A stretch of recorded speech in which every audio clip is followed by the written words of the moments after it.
In this lecture video, I'm going to be looking at the concept, the idea, or even the role of Utopia in Plato's Republic. There's no way that I can do justice to the Republic in just one short lecture video. There's no way that I can do justice to Utopia in general in the Republic in one short lecture video. So in many ways, I can only just kind of point out certain things to think about. Some of the main points, but as I'll try to make clear, you can't really think about the idea of utopia or the ideal city that's trying to perhaps be conveyed in the Republic by just looking at those main points. There's so much more. It is infinitely complex. The Republic concerns virtually every philosophical area of inquiry. So we have epistemology, we have metaphysics, we have ethics, we have political philosophy, we have aesthetics. This is the giant text, but what I want to do is try to come at the Republic through a critical lens. Yes, looking at some of those major themes that everybody learns about when they read the Republic, but also looking at some of the more complex, some of the more operatic angles of the Republic, some of those things that are underprivileged or deprivileged in typical or traditional readings of the Republic, to get us to think more critically about the idea of justice, the idea of the ideal city, and the idea of utopia in Plato's Republic.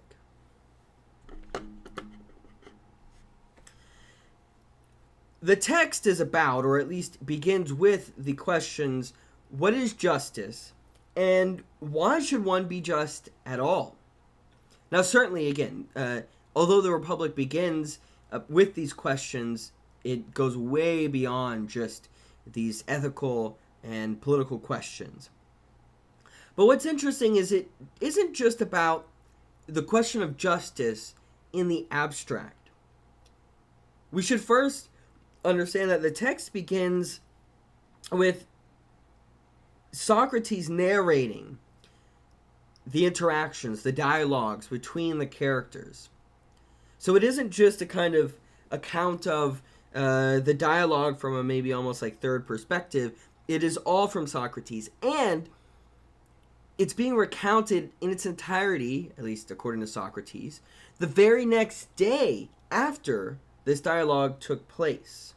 So it's not even just that, we're getting an account of this dialogue, it's that it's coming from Socrates, and it's being recounted the very next day by Socrates. How do we make sense of this? There's all kind of context, a kind of thrownness from the first line of the Republic.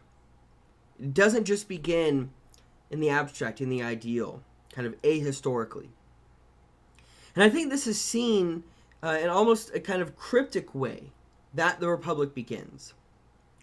Socrates says, I went down to the Piraeus yesterday with Glaucon, son of Ariston, to pray to Goddess, and at the same time I wanted to observe how they would put on the festival, since they were now holding it for the first time. So Socrates goes down to the Piraeus, the kind of port area in Athens where you'd see a lot of foreigners gathering. And Socrates wants to see, well, if you want to create a new festival, how do you put it on for the very first time? And this is a very important idea. How do you create a city for the very first time? Can you create a city, ex nihilo, out of nothing? Or is it necessarily indebted with all kinds of traces, imprints, influences from other contexts, cultures, from history? We should take note of the characters. There's Cephalus. He is kind of the older figure, actually the father of Polemarchus. We have Polemarchus then. We have Thrasymachus, Glaucon, Adeimantus. Adeimantus was actually the younger brother of Plato. We then have Socrates. So what's interesting about Cephalus is he kind of is this patriarch kind of a figure. He's very old. He notoriously owned kind of exploitative mines where a lot of people, even Athenians, look down upon as kind of dirty work, taking advantage of people. Polemarchus isn't necessarily engaged in that same activity, and yet the question is, well, is Polemarchus affected by the life that Cephalus has lived? And this is something that comes back into play in the 10th book. We have Thrasymachus, a sophist, and who tries to make the argument that actually justice is the advantage of the stronger.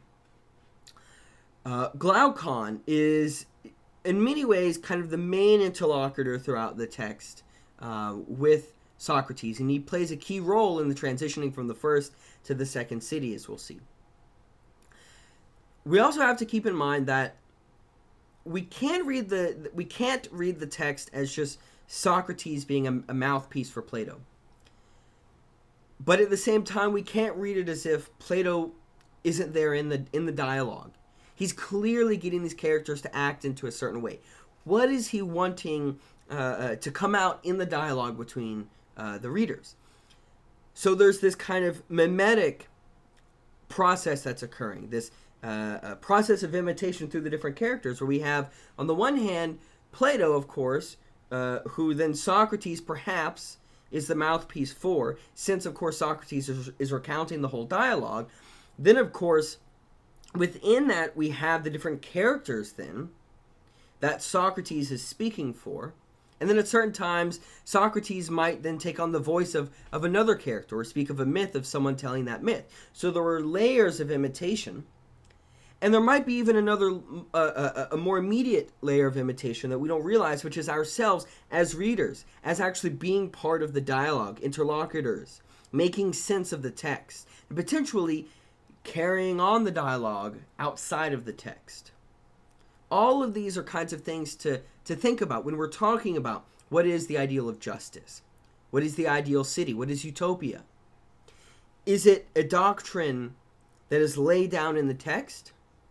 Is it something much more complex that involves actually the reader to parse out, to, in a sense, read between the lines, or go beyond the text itself?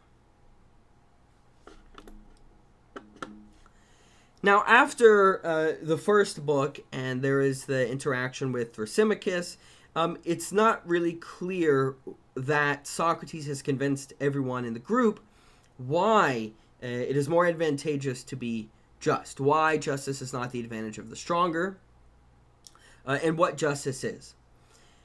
So he ends up convincing them, well, what we should perhaps do is try to construct a city in speech. The idea is, well, a city, if we think about justice in a city, it's much bigger than an individual person is, and if we want to know, well, why it's better to be just than be unjust.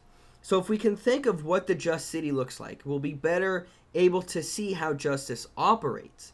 Once we see how it operates, we can get what the essence of justice is, and then think about it in the individual. So there's the city soul analogy here that's made. Then there's the separate question, of course, as to whether once we construct the city in speech and logos, if it's possible to even implement that ideal city in reality. So they begin with what's known as the city of pigs, or the city of necessity. It's called the city of pigs because Glaucon says it's a city only fit for pigs and that there's minimal pleasures.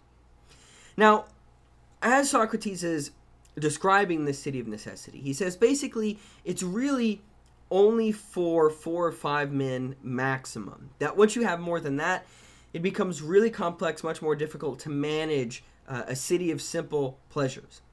In this city of necessity, no one is completely self-sufficient, but they are performing tasks that they have mastered. So you might have one person, perhaps that's like a carpenter, another person that's a farmer, and so on, because the idea is, well, it makes much more sense that one individual can master one task as compared to having to master many different tasks.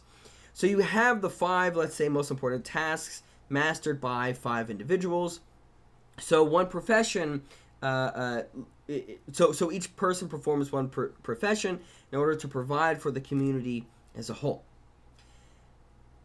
The question starts to come into play. Well, okay, but can 5 people provide for the community as a whole? Is there anything else that's needed?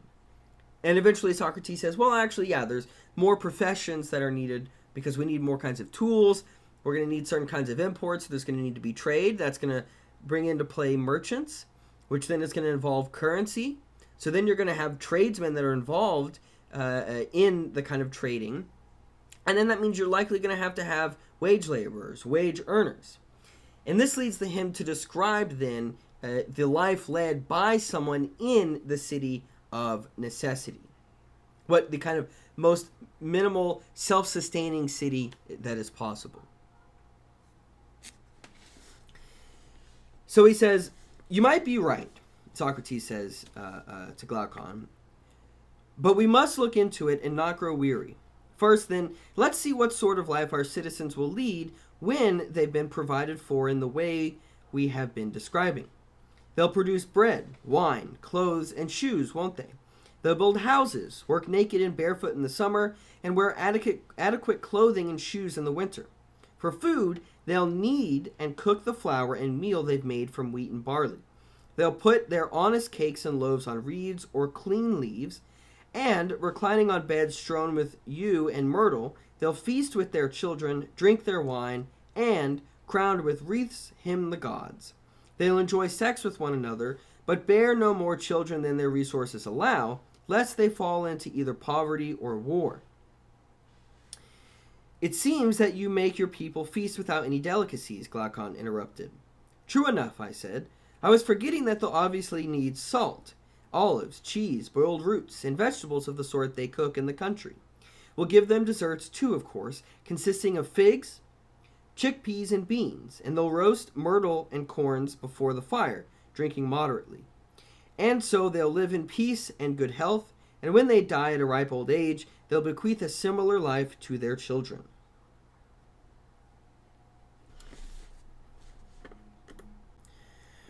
Okay, and what's interesting, though, is this kind of a description of the city of necessity, the simplicity of it. Glaucon finds ridiculous. This is why he likens it to the city of pigs. And what he does here is move the simple city of necessity to what Socrates ends up calling the feverish city. Glaucon introduces humanly, more particularly Athenian desires. And he says, I suppose men who aren't going to be wretched recline on couches and eat from tables and have relishes and desserts just like men have nowadays. He's speaking of that kind of, the couch where you kind of lean back, you might have the grape, right? Maybe you ponder, you have intellectual talk, right? So of a certain kind of higher class, this kind of desire to have this leisurely lifestyle.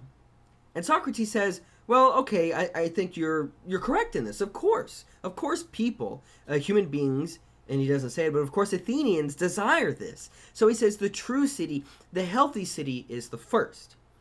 The second city is a feverish city. Now, it is a question as to whether what they're moving on to next is the second city in this kind of dialectic that's unfolding, or whether this is just a part of the overall what becomes Callipolis, the ideal city. But just sticking for the moment on this luxurious city. The new features are that there are hunters, there are imitators, painters, poets, rhapsodes, actors, choral dancers, contractors, craftsmen, servants, teachers, wet nurses, governesses, beauticians, barbers, cooks, swineherds, and other domesticated animals, more land, and an army. Now, of course, the introduction of an army introduces the fact that there's going to be the origin of war now. So notice, there wasn't really war in the simple, self-sufficient city. Once you've introduced all these other things to please all the kind of desires that someone of an Athenian characteristic wants, notice then you have a kind of conflict that starts to appear between different cities. We have war, both public and private, because we of course have war between individuals, conflict between elites, those who make more money now, and war between cities. All of this stems from the exceeding beyond one's basic needs. So what has to occur? We have to purge the feverish city, the luxurious city. This is done, according to Socrates, by educating what come to be known as the guardians, those who kind of rule the city, with music for the soul and gymnastics for the body. And this is where we have the whole elimination of poetry and other kinds of myth-making arts that involve imitation, because it's argued that this leads to bad things, that imitation that leads to certain kinds of questioning of authority or so on. This has to be purged from the city, because it's this kind of influence, this kind of bad education that leads to the corrupting of individuals and the corrupting of the city as a whole. So as we move then from the city of necessity to the luxurious city, that city is purged. We have then Callipolis. Socrates only mentions it once, but the beautiful itself, the beautiful city. Now, is this a new third city, or has the second city been transformed that we can consider it just one city ultimately? This is a question up for debate. But regardless, we have the emerging of this third city, the ideal city, the beautiful city, Callipolis, the one that traditionally people think of as Plato's Utopia, what justice looks like. And how this city comes to be is the perpetuation of what he calls the myth of the metals. The myth of the metals is a noble lie for the sake of the good. So it's not a kind of lie to just get people to do what they want, but it's for the sake of the good. The lie revolves around this idea that the guardians are the way they are by nature, not by education. But of course, it's only through education that the guardians can have the right kind of a soul to maintain the structure of a healthy city. Let me read from the Myth of the Metals here.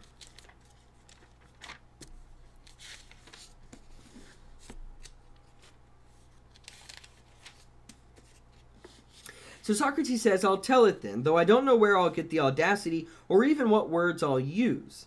I'll first try to persuade the rulers and the soldiers and then the rest of the city that the upbringing and the education we gave them and the experiences that went with them were a sort of dream, that in fact they themselves, their weapons, and the other craftsmen's tools were at that time really being fashioned and nurtured inside the earth, and that when the work was completed, the earth, who is their mother, delivered all of them up into the world.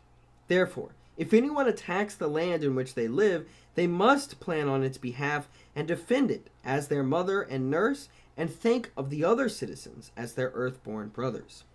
Glaucon says, It isn't for nothing that you were so shy about telling your falsehood." Socrates says, "Apparently so. Nevertheless, listen to the rest of the story. All of you in the city are brothers. We'll say to them in telling our story, but the God who made you mixed some gold into those who are adequately equipped to rule, because they are the most valuable. He put silver into those who are auxiliaries, and iron and bronze into the farmers and other craftsmen. For the most part, you will produce children like yourselves, but because you are all related, a silver child will occasionally be born from a golden parent, and vice versa, and all the others from each other. So the first and most important command from the god to the rulers is that there is nothing that they must guard better or watch more carefully than the mixture of metals in the souls of the next generation.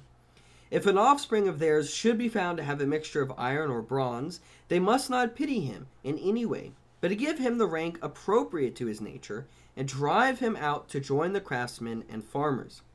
But if an offspring of these people is found to have a mixture of gold or silver, they will honor him and take him up to join the guardians or the auxiliaries, for there is an oracle which says that the city will be ruined if it ever has an iron or a bronze guardian." So we have then the different classes, the guardians. These are the rulers. The auxiliaries, they become really the kind of warriors that defend the city. And then, of course, the workers. Now, this is then, going back to the city-soul analogy, this is meant to mirror then the soul, where, of course, we have reason, we have desire, and then we have the kind of appetitive part of the soul. So the tripartite soul here comes from this idea. Now, how do you actually keep the auxiliaries and the guardians from turning on the city and ruling in their own self-interest? Well, we have no private property. Of course, no private property, though, only for the guardians and the auxiliaries, not for the workers. All the necessities are provided for them, and you have fixed wages. So this is typically it's thought that, well, Plato first introduces the idea of communism. It's not really communism, but there is a kind of a communal life for the guardians and the auxiliaries.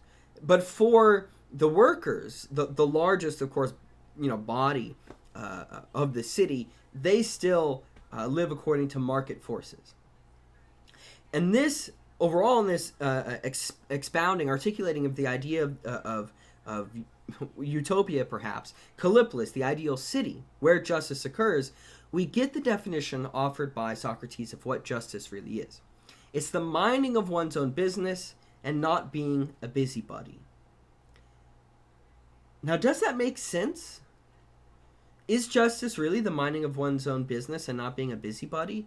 Would that mean that Socrates is not a just individual, since he's famous for going around questioning everyone in Athens and making them upset? How do we make sense of whether the fact that after this, Socrates mentions, well, what we have to do now is see actually if this definition of justice actually occurs in city life.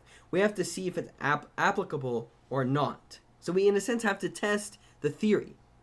Now, as to whether the theory succeeds or not, that's not entirely clear. And it's unclear then whether that means it's up to the reader to continue testing the theory. Now, in defending this Callipolis, the ideal city, the beautiful city, the criticisms come in three waves. The first is that there is the same education for men and women, and whether this is really possible or even desirable.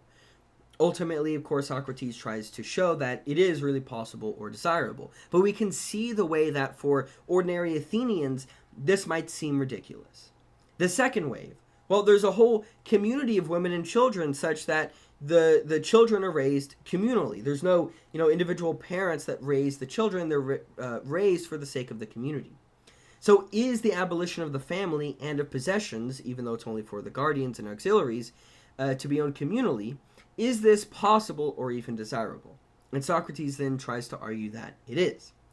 And finally, the one that leads to the largest time that Socrates has spent defending is the philosopher king, whether it's actually possible for there to be a philosopher king, since the philosopher king, the one who ought to rule, can only come about through the proper education that's made possible by the city, but the city can only be structured such that it can offer that education if it's led by the philosopher king. So there's a kind of paradox. So this is where we have later on the whole idea of the allegory of the cave. We have the argument about the forms and so on that Socrates gives, where we really get into the kind of metaphysics and epistemology of the dialogue. There's also this other issue that's really honed in on by someone like Alan Bloom, because Socrates says that the philosopher king really is not going to want to rule, but instead must be compelled to rule. Now, it seems that Socrates doesn't really think this is a problem, but someone like Alan Bloom thinks this is a problem, that the philosopher should see that it is their duty. It is acting out of justice for them to rule. So there's this kind of tension then in what the philosopher sees as their duty and what society sees as the duty they have to impose on the philosopher. Is this a problem? Now, after Socrates articulates the ideal city of Callipolis and defends it, he then gets into the degeneration of the city.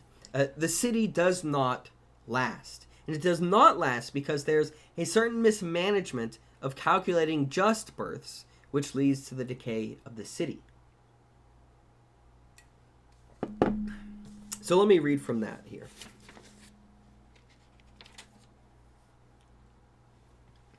So Socrates says, it's hard for a city composed in this way to change, but everything that comes into being must decay. Not even a constitution such as this will last forever. it too must face dissolution. And this is how it will be dissolved. All plants that grow in the earth, and also all animals that grow upon it, have periods of fruitfulness and barrenness of both soul and body as often as the revolutions complete the circumferences of their circles. These circumferences are short for the short-lived and the opposite for their opposites. Now, the people you have educated to be leaders in your city, even though they are wise, still won't, through calculation, together with sense perception, hit upon the fertility and barrenness of the human species, but it will escape them, and so they will at some time beget children when they ought not to do so. For the birth of a divine creature, there is a cycle comprehended by a perfect number. For a human being, it is the first number in which are found root and square increases, comprehending 3 lengths and 4 terms of elements that make things like and unlike, that cause them to increase and decrease, and that render all things mutually agreeable and rational in their relations to one another. Of these elements, 4 and 3, married with 5, give 2 harmonies when thrice increased. One of them is a square, so many times 100. The other is of equal length one way but oblong. One of its sides is 100 squares of the rational diameter of 5 diminished by 1 each, or 100 squares of the irrational diameter diminished by 2 each. The other side is 100 cubes of 3. This whole geometrical number controls better and worse births. And when your rulers, through ignorance of these births, join brides and grooms at the wrong time, the children will neither be good-natured nor fortunate. The older generation will choose the best of these children, but they are unworthy nevertheless, and when they acquire their father's powers, they will begin, as guardians, to neglect muses. First, they will have less consideration for music and poetry than they ought. Then they will neglect physical training, so that your young people will become less well educated in music and poetry. Hence, rulers choose from among them won't be able to guard well the testing of the gold, silver, bronze, and iron races, which are Hesiod's and your own.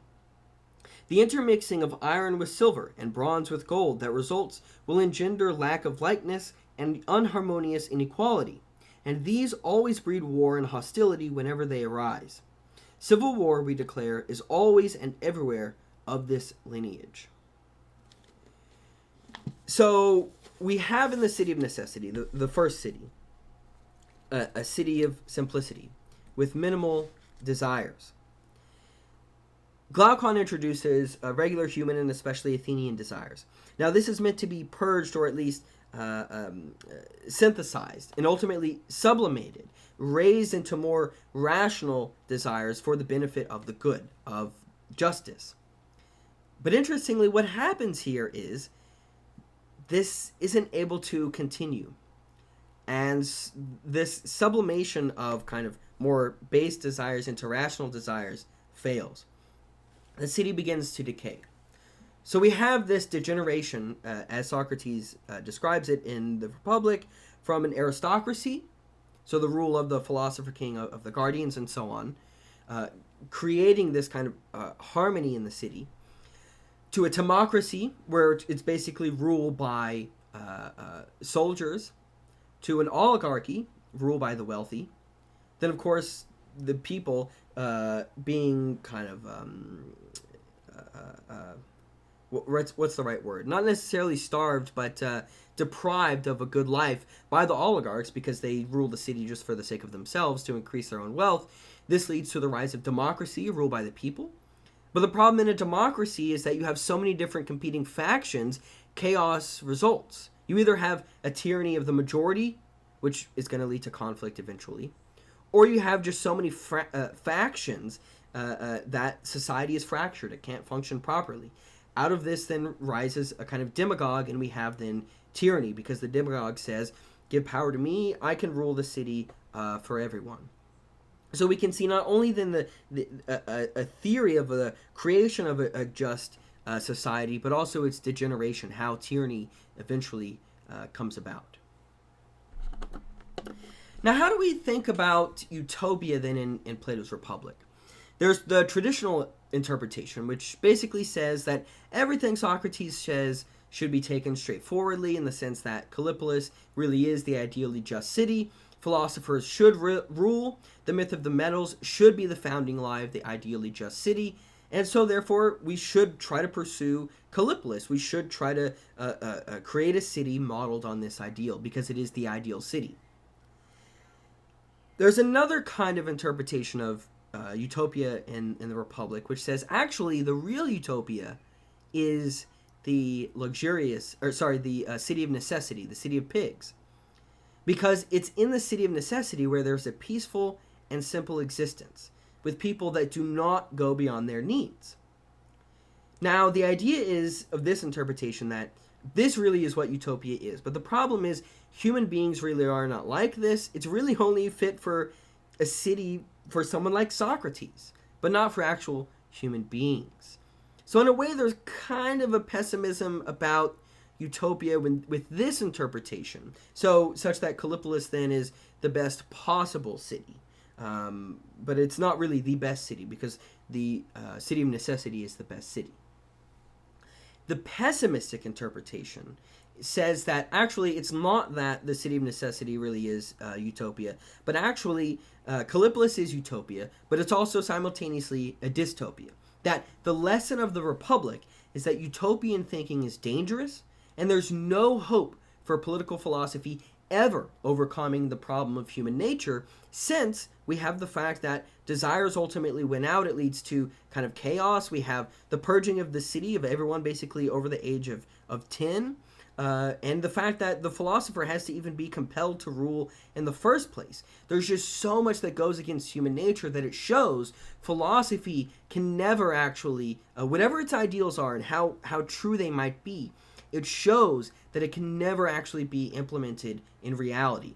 So actually, the idea of Utopia in the Republic it's a critique of Utopia and a warning to not pursue justice and the ideal in real life. And this kind of a critique really comes from a more kind of conservative Burkean bent.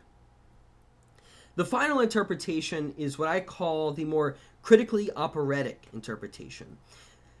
This interpretation is kind of more of a proto-critical theory of the idea of justice, of the ideal city, and as to whether it's possible to both think the ideal, but also think about the ideal in relation to its practicality, whether it actually can be implemented, and the way that our desires, the way that human nature, the way that society, history influences how we think about the ideal.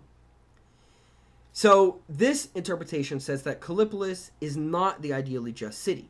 Instead, it is a dialectical stepping stone toward the open-ended project of justice, pursuing justice in both speech and in deed.